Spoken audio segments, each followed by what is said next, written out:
Криси, като здравен коуч ми е интересно какви са най-често срещаните предизвикателства, за които да търсят хората, които се свързват с теб, за да им помогнеш?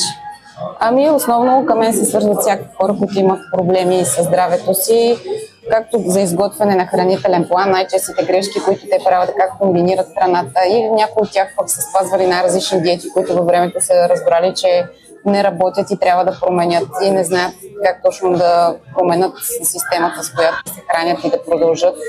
Отделно се свързват за изготвяне на различни движенчески режими, които също да бъдат в комплекс с храненето. Имат проблеми с съня, с твърде много прекарване на времето пред екраните с синята светлина. Най-честите грешки, които даже и ние с теб се опитваме да не правим и да се опитаме да наистина да избегнем, за да бъдем здрави.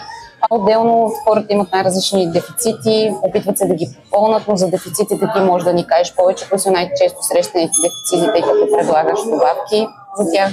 Да. Така е всъщност най-често срещаното в момента витамин D. Просто почти всеки втори човек има дефицит на витамин D. И Б витамините също много често са такъв проблем. Желязото също. Това са най-често срещаните. За съжаление, напоследък и като пандемия. Просто наистина много хора се свързват с мен за такива дефицити, но това, което може да направим е с добавките на аквасурса, че ги допълваме чрез храна, а не чрез синтетика. Това е най-хубавото, че имаме такова решение. Аз бих могла да добавя също и магнезия и цинк, особено зимно време сега, когато сме изправени, съвсем скоро ще бъдем пред предизвикателството на грипа и на различни вирусни заболявания.